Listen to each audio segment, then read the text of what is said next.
Yo salut à tous, c'est Seb, j'espère que vous allez bien. Aujourd'hui, Caret va vous parler de la conduite économique d'un moteur essence.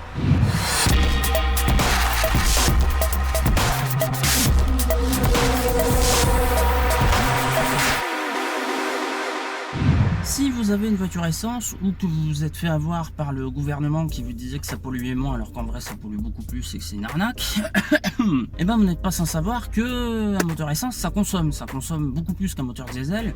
Là où un moteur diesel va réussir à faire du 4 litres au 100, à peu près un 4-5 litres au 100, un moteur essence ça va plus faire du 6, 7, 8 et même jusqu'à 10 litres au 100, voire beaucoup plus, ça dépend des moteurs. Soyez malin, économisez, buvez du gasoil. Alors ici on va parler des moteurs 4 cylindres, essence, tout ce qui est plus banal, hein. On va pas parler du cas du 3 cylindres ou des V6 ou des V8 ou je sais pas quoi. On va parler des moteurs standards qu'on retrouve dans toutes les voitures, dans le 3/4 du marché, c'est ça quoi. Alors, premier conseil pour avoir une conduite économique sur un moteur essence, c'est un peu le conseil du débutant. C'est n'accélérez pas trop, ça sert à rien, n'accélérez pas à outrance, ça sert à que dalle. La plage de fonctionnement d'un moteur essence, c'est entre 1500 tours et 2500 tours minute.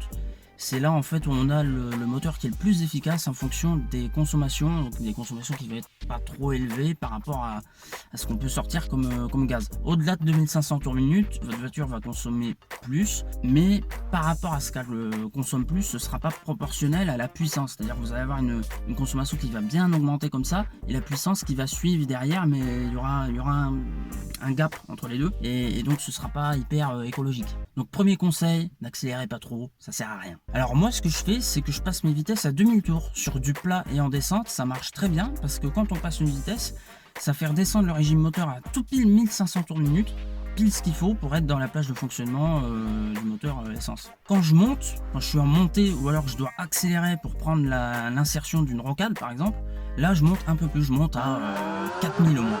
Oui, parce que là ce qu'on a besoin c'est du couple. Quand on veut accélérer fort comme ça, c'est du couple qu'on a besoin. Et sur la Citroën Saxo avec le moteur 1.1 litre 60 chevaux atmosphérique monopoint, salade tomate oignon, et le couple maximum est atteint à 3750 tours minute. Bon, 4000 tours quoi.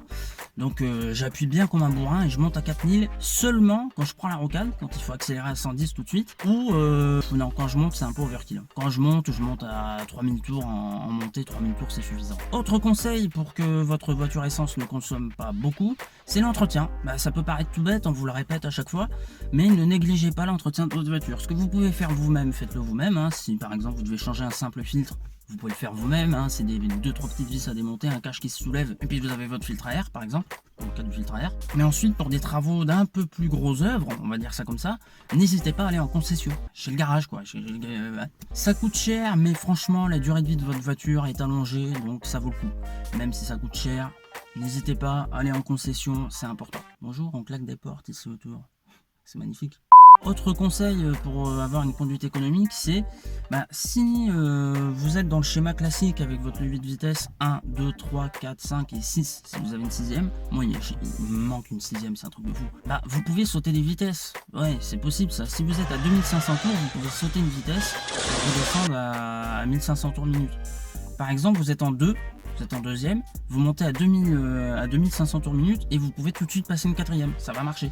Alors attention, faites pas ça tout le temps, parce que des fois on peut être roulé, hein, je sais, ça m'est déjà arrivé. Mais vous pouvez sauter des vitesses, bien sûr, faut pas rester coincé dans le schéma classique de la boîte de vitesse 1, 2, 3, 4, 5, 4, 3, 2, 1, non, vous pouvez sauter des vitesses. Alors si vous êtes jeune conducteur, faut essayer. Alors en essayant, vous allez peut-être commettre des erreurs, mais c'est comme ça qu'on apprend. Alors petit bonus, si vraiment votre voiture essence vous coûte très cher, essayez l'éthanol. Alors vous allez me dire, l'éthanol, machin, c'est pas bien, etc.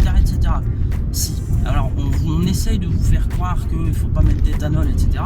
En fait, l'éthanol pose des problèmes légaux, parce qu'en fait, si jamais un jour il vous arrive un accident, un problème avec votre moteur, et que vous voulez faire marcher l'assurance, si vous avez mis de l'éthanol au lieu de mettre du sans-plomb et que vous ne l'avez pas déclaré, votre assurance, vous pouvez vous la mettre où je pense, l'assurance ne va pas vous assurer. C'est surtout pour ça que ça fait chier. Là par exemple, je suis en montée, 3000 tours et je passe mon rapport. Donc ouais, l'éthanol est à essayer. Il faut pas croire que les voitures brésiliennes, parce qu'au Brésil ils consomment essentiellement de l'éthanol, faut pas croire qu'au Brésil, toutes les voitures qu'on leur vend là-bas, on a changé tous les joints, on a tout changé, le moteur est adapté, etc. En fait, ce qui change par rapport à nous, c'est la cartographie du moteur, qui n'est pas tout à fait la même, et c'est tout. Peut-être grand max la pompe à carburant qui n'est pas la même, qui est une pompe renforcée qui tourne plus vite, mais c'est tout. Les durites de carburant, elles sont déjà adaptées chez nous. Les joints, c'est pareil, ils sont déjà adaptés, c'est des joints renforcés. Donc arrêtez de croire tout ce que les constructeurs vous disent de oui, faut pas mettre d'éthanol parce que vous allez niquer votre moteur, vous allez niquer votre tuyauterie, etc., etc. Il n'y a que des avantages à mettre de l'éthanol. Là où il y a une erreur, c'est qu'il faut pas en mettre de trop. Moi, je vous déconseille de tourner au-delà de 80% d'éthanol. C'est-à-dire vous mettez en gros, on va dire, vous mettez 3 quarts d'éthanol et le reste en sans-plomb. Pourquoi? C'est là que ça va faire chier, c'est là que ça va être chiant.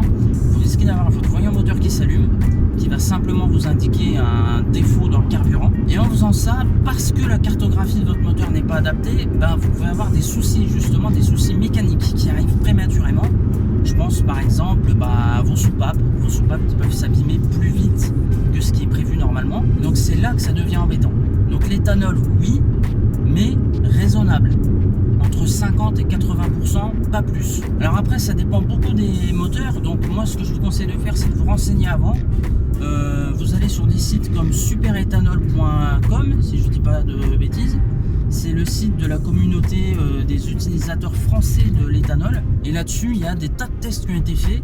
Alors, il faut savoir qu'en France, on n'a pas assez de recul sur l'éthanol. C'est pour ça qu'on ne sait pas ce que ça fait. Mais si vous avez des camarades brésiliens dans votre famille, demandez-leur. Ça peut être très utile. Rocade, 4000 tours. Et là, ça pousse. Ça pousse. Voilà, je crois que je vous ai à peu près tout dit. N'hésitez pas, surtout si vous avez des questions, s'il y a quelque chose que j'ai mal dit ou si vous n'avez pas compris, il y a des commentaires juste en dessous, c'est fait pour ça.